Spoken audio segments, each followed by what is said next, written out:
I opened my assistant's laptop and found a folder that didn't just expose them. It exposed their entire plan to erase me.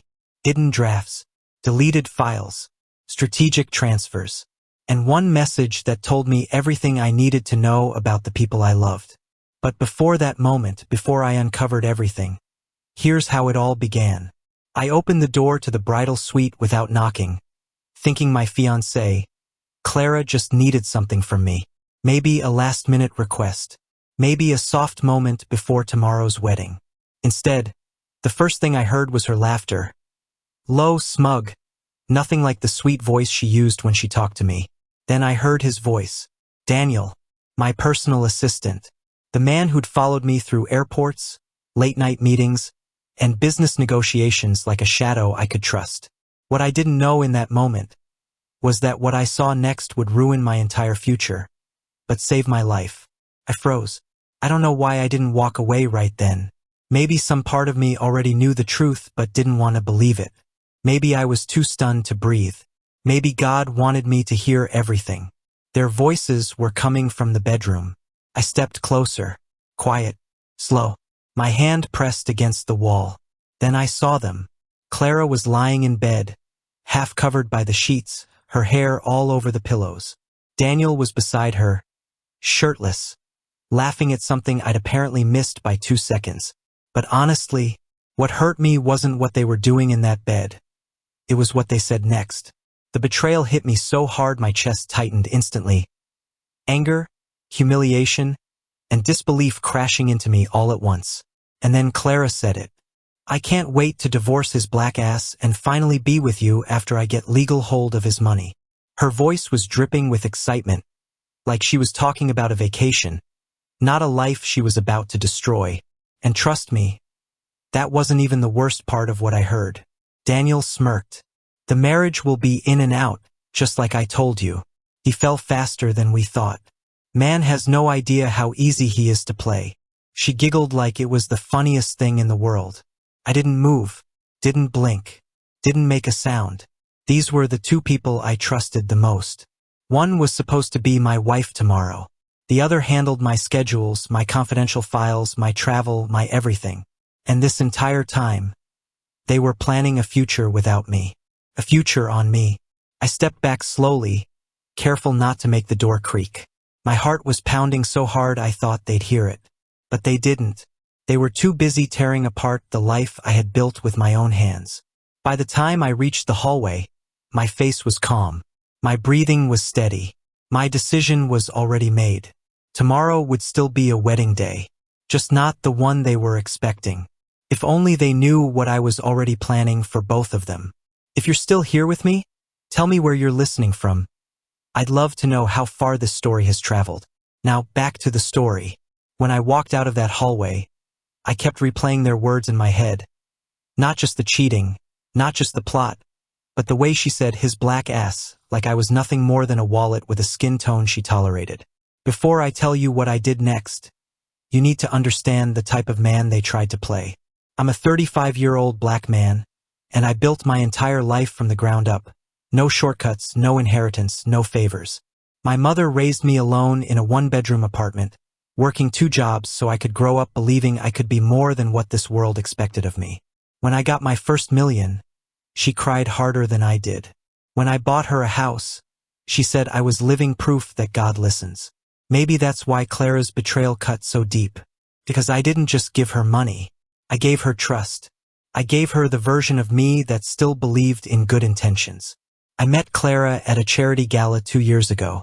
She was elegant, confident, warm. At least that's what I thought. She made me feel seen in a way I wasn't used to. People usually look at my success first, then my skin, then their assumptions. But Clara? She walked straight up to me and said, "You look like the only interesting man in this building." I fell faster than I should have. I can admit that now. Her family loved the idea of her dating a millionaire, but I convinced myself they loved me. I bought gifts, paid for vacations, helped her mother through a medical emergency, even funded her father's startup idea that he never actually started. I told myself that's what families do for each other. Daniel, my personal assistant, was supposed to be the one person I could trust professionally. I hired him 5 years ago, fresh out of college. He was organized, polite, and always eager to help. I put him in rooms people his age only dream about. I let him handle confidential documents, travel itineraries, company accounts, things no assistant should ever touch without permission. But I trusted him. I treated him like a younger brother. I even paid off one of his student loans when he said he couldn't breathe under the pressure. Looking back, all the signs were there. The small things I ignored. The inside jokes between him and Clara that I brushed off as friendliness. The way she'd sometimes say, "Daniel understands me better than anyone," and laugh like it was harmless. The way he'd linger a little too long when helping her out of a car or handing her something. The way she'd act distant when I mentioned my mother or my childhood, as if anything before my millions didn't fit her picture. And the prenup, God, I should have paid more attention. Clara insisted we make it simple and clean. She said, "I'm not marrying you for money, so let's not overcomplicate things." That should have been a red flag. A woman who truly doesn't care about money never pushes for vague paperwork. But I wanted peace, not tension. So I signed. And Daniel, of course, was the one who emailed the drafts and managed most of the back and forth. As I stood in the elevator heading up to my penthouse suite, I finally understood every detail they had been manipulating. Every late-night meeting Daniel scheduled for me. Every time Clara encouraged me to travel more, to relax. Every moment I was away, they were getting closer. Every time I trusted them, they were planning the quickest way to break me. But the strangest part? I didn't break, because breaking would have ruined what I needed to do next. Not this time. I've been underestimated before, judged before, counted out before. People like Clara look at men like me and assume we don't see things coming. People like Daniel think loyalty is something they can fake until payday. But what they didn't understand is that I didn't survive my childhood, build a multimillion-dollar empire, and protect my mother from poverty by being naive. I left that elevator with one clear thought in my mind. They think tomorrow is a wedding. They have no idea it's going to be something else entirely.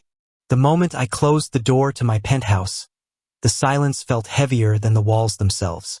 It wasn't just the cheating. It wasn't even the racist insult, though that cut like a knife. What destroyed something inside me was the way they spoke about me.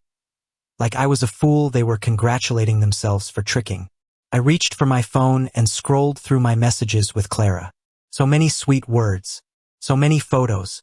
So many late-night calls where she told me, "You're the best thing that ever happened to me." Lies. All lies. And I believed every one of them. Then I opened Daniel's messages. Years of shared work stress, jokes, travel plans, wins and losses. Memories of trusting him with everything. Every time he said, "I got you, man. Don't worry, boss. I'm here for you." Empty words.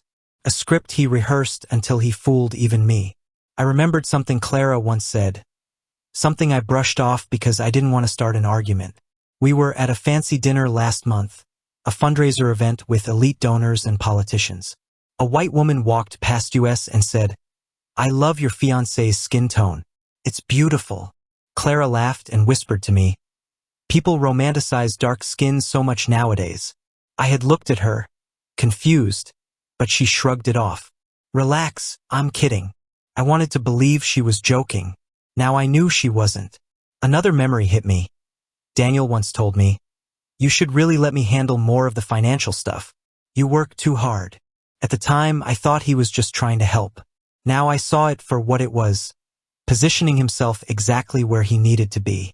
The betrayal wasn't one moment. It was thousands of little moments I had ignored. I went into my office and opened my laptop. I had given Daniel access to too much emails, calendars, contracts. I clicked through folders, checking for anything unusual. It didn't take long. But nothing prepared me for what I found on Daniel's laptop. Deleted files, hidden drafts, password changes he never told me about. And then there it was, a folder tucked inside another folder like he hoped I'd never look. Inside were documents that made my stomach twist. Financial projections showing potential marital claims. Notes about strategic transfers. Conversations between Daniel and a lawyer I didn't recognize, all time-stamped within the last 2 months. They weren't just cheating. They were planning to drain everything I worked for. There was even a drafted email addressed to Clara. Once the divorce goes through, we move everything to the joint account and secure your inheritance. He'll be out of the picture quickly. Inheritance. As if I were already dead. And when I read the rest of their messages, that's when everything clicked. My hands shook. I wasn't the kind of man who's scared easily. But this wasn't fear. It was heartbreak layered with humiliation. They weren't just betraying me emotionally. They were calculating how to erase me financially, legally, personally. A marriage to them wasn't love. It was a heist. A timed operation. The worst part? Daniel wrote in one message, "He trusts me blind. It's almost too easy." I slammed my laptop shut. For a moment I couldn't breathe. Not because of anger that was already boiling, but because of the sadness. The disbelief. The realization that I let these people into my world so deeply that they had access to the parts of me I usually protected with everything I had. All those times Daniel sat next to me on flights, telling me about his dreams, I believed him. All those nights Clara cried on my shoulder about her stress or her fears, I held her. I invested in them emotionally, financially, spiritually. And they invested in destroying me. I paced the room, running both hands over my head. My vision blurred for a moment. Not from tears, but from exhaustion. My heart felt heavier than my whole body. Being betrayed by someone you love is one thing. Being betrayed by someone you trusted like family is another. But being betrayed by both at the exact same time, that's a different kind of pain. The kind that doesn't just hurt. It changes you. If you love stories of betrayal, hidden truths, and justice that strikes when no one expects it, make sure to like this video and subscribe to the channel. New stories drop every day, each one darker, sharper, and more unforgettable than the last. Now back to the story. And I promised myself right then, if they wanted a show, I was going to give them one. I didn't sleep that night, not even for a minute. Around 2 a.m., I stopped replaying the betrayal and forced myself to do what I was best at. Think strategically. This was bigger than cheating, bigger than betrayal. I needed someone who understood war. I grabbed my phone and called the one person I could trust with my life. Attorney Melissa Grant, my corporate lawyer for 6 years. She picked up on the first ring, her voice groggy. "Is everything okay?" she asked. "No," I said. "But it will be." There was a pause. "Do you need me?" "Yes, tonight." She arrived at my penthouse 30 minutes later, dressed in jeans and a hoodie. No makeup. The look she wore only in emergencies. She sat across from me at the dining table, scanning my face with quiet concern. "Tell me everything," she said. I opened my laptop and showed her the files, the deleted drafts, the conversations between Daniel and the unknown lawyer. I told her about what I saw in the hotel suite, what I heard, how Clara planned to marry me, divorce me, and walk away with my money, with Daniel guiding her every step. Melissa didn't interrupt once. Her face shifted slowly. Confusion, shock, anger, then finally settled into something sharper. Focus. "This isn't just cheating," she said quietly. "This is a coordinated attempt at financial exploitation, possibly fraud, maybe conspiracy." And she hadn't even seen the worst part yet. I nodded. "I need to protect everything, and I don't want them to realize I know." She leaned back, thinking, "Okay, first step. Revoke Daniel's access to all accounts and systems. Quietly, I can handle the paperwork by morning." "Done," I said. "Second, the prenup Clara insisted on? It actually protects you more than it protects her." She clearly didn't understand what she signed. I raised an eyebrow. "Explain." She asked for simplicity, right? Well, the version she pushed for leaves her with zero claim to premarital assets. And since the wedding hasn't happened, legally she has nothing.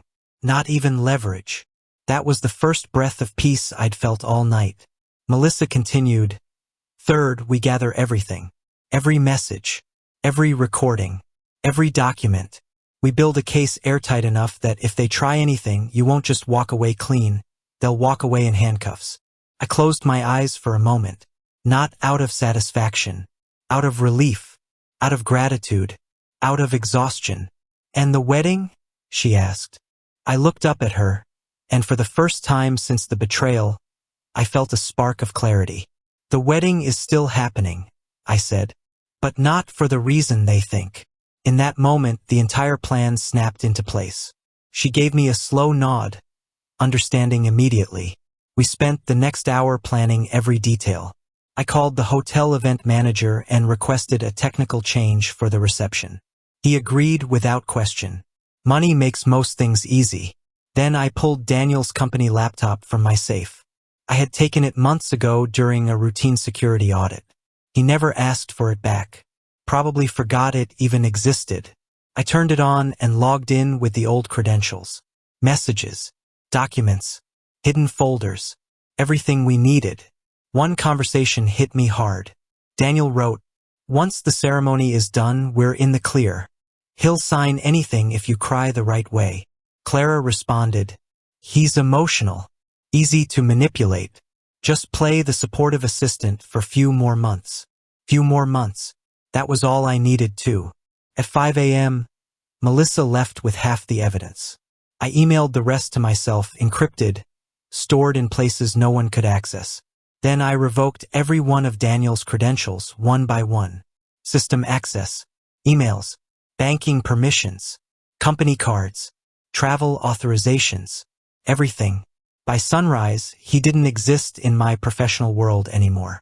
The final step was emotional, hardest of all. I picked up my phone and looked at Clara's name on the screen. There were 3 messages from her. "Good morning. Babe Redheart, rehearsal at 10? Love you," face blowing a kiss. My stomach tightened. Not from missing her. From knowing every word was fake. I typed back, "Love you too. I'll see you later. Send." Not because I meant it, but because the show had to go on. Tomorrow wasn't my wedding. It was my turning point, and for the first time in hours I felt calm. Not cold. Not broken. Calm. The kind a man feels only when he finally knows exactly what he's going to do next. And trust me, what happened at that wedding shocked everyone in that room. The morning of the wedding, I woke up with a strange kind of peace resting on my shoulders. I wasn't marrying Clara today. I wasn't losing anything today. I wasn't the victim in their story. I was the one writing the ending. I put on my suit slowly, watching the city from my penthouse window. The skyline looked different that morning, sharper, clearer, like the world had finally snapped into focus. Everything was ready. The hotel ballroom looked like a dream.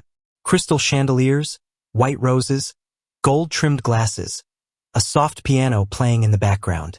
Guests were arriving in waves, executives, politicians, Clara's extended family, Daniel's colleagues, business partners of mine. Everyone dressed like this was the social event of the year. But for me, this was a stage. Clara floated around the room in her wedding gown, smiling like nothing in the world could go wrong. She looked beautiful, I won't lie, but beauty means nothing when the heart underneath is rotten. She kissed my cheek softly and whispered, "You're shaking. Are you nervous, baby?" I smiled. "Something like that." Daniel approached right after, wearing a suit I bought him, smiling a smile that used to mean loyalty, now just lies. He patted my back with fake warmth. "Big day, boss. Proud of you." I looked him dead in the eyes. "Of course you are." He didn't realize I meant something entirely different. But none of them realized the entire ceremony was fake. The ceremony started, but there was no official paperwork. No real officiant. Melissa made sure of that. Clara thought the man standing at the altar was a respected minister flown in from her hometown. He was actually an actor, a professional speaker hired to read whatever script I gave him. The guests never noticed. Why would they? Clara recited her vows with tears in her eyes. She spoke of loyalty, sacrifice, devotion. Every word tasted like poison. When it was my turn, I held her hands and said the lines I rehearsed through the night. "I promise to give you truth, even when it hurts." She smiled, thinking it was romantic. She had no idea. The ceremony ended. Cameras flashed. Guests clapped. The pianist played something soft and elegant. Everything looked perfect. Until it wasn't. The reception began, and people filled the ballroom with laughter. The food came out, the wine flowed, the dance floor warmed up. Then, right as Clara reached for her champagne glass to make her toast, I gently placed my hand over it. And that was the moment I had been waiting for. Before my lovely bride speaks, I said, I want to show her something special. The room quieted instantly. Everyone turned to face the giant screen behind us. The lights dimmed. The AV technician gave me a thumbs up. Clara gasped softly, fanning her face. Oh my God, she whispered. You made a surprise video for me? I looked at her. Yes, for you and Daniel. Daniel's smile faltered for the first time that day. Everything they tried to hide was about to come to light. I clicked the remote. The screen lit up. At first, it was just a black background with text. To Clara and Daniel, a reminder of your loyalty, honesty, and love. Clara laughed nervously. Daniel shifted in his seat. Then the audio started. Clara's voice filled the ballroom, loud, clear, unmistakable. I can't wait to divorce his black ass and finally be with you once I get legal hold of his money. The room fell silent. You could have heard a fork drop. Gasps rippled through the guests like a shockwave. Clara froze, her face draining of all color. Daniel looked like someone had sucked the air out of his lungs. Clara's mother covered her mouth. Someone's wine glass fell and shattered. Then came Daniel's voice. The marriage will be in and out, just like I told you. He fell faster than we expected. People stared at him in horror. Then the screen displayed screenshots of their messages, their plan, their mockery, their timeline, their racist jokes, their financial scheme, everything. And finally, the hotel security footage. The video showed them entering the bridal suite the night before, kissing in the hallway, stumbling inside together. Clara collapsed into her seat, shaking her head violently. This isn't... No, I can explain, baby, please. But the truth was only beginning to come out. I took a small step away. Daniel stood up abruptly, panic in his eyes. This is taken out of context. This is insane. I held up my hand. Sit down. He did. Instantly. The authority in my voice reminded him exactly who he was dealing with. I turned to the guests. Everyone here knows I built my entire life from nothing. I've been underestimated before, judged before, betrayed before. But today I wanted all of you to see who Clara really is, who Daniel really is, and what they were planning. Then I revealed the final piece. Just so everyone is clear, there was no wedding today. The officiant is an actor. No marriage license was signed. Nothing about this was ever legal. For Clara, this wasn't about love. It was about access. And for Daniel, it was about greed. Clara sobbed uncontrollably. Please, please, I was confused. I didn't... Stop, I said gently. You didn't just cheat. You plotted. You manipulated. You insulted the very man you planned to steal from. And you thought you'd get away with it. Daniel's father lunged toward him shouting.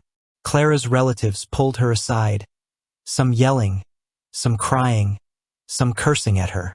I took one last breath. Security, I said. 2 hotel guards entered and approached Daniel. He panicked. Wait, you can't. And this right here was the justice they never saw coming. Your access to my company has been revoked, I said calmly. Your actions are already being reviewed by legal authorities. If you attempt to access any sensitive data, you will be arrested. He reached for me desperately. Please, man, please. I stepped back. Finally, I turned to Clara. I loved you, I said quietly. But you never loved me. You loved what you thought you could take. Her mouth trembled. She tried to reach for my hand. I moved it away. For your sake, I told her. I hope you learn one day what real love looks like. Because this... I gestured to the chaos around us. Was never it. The guards escorted Daniel out. Clara's family carried her away as she sobbed into her dress. Guests whispered and stared, some in shock, some shaking their heads in disgust. I walked out of the ballroom alone. Not broken, not bitter, just free. If stories of betrayal and hidden truths keep you thinking long after they end, click the story showing on your screen now.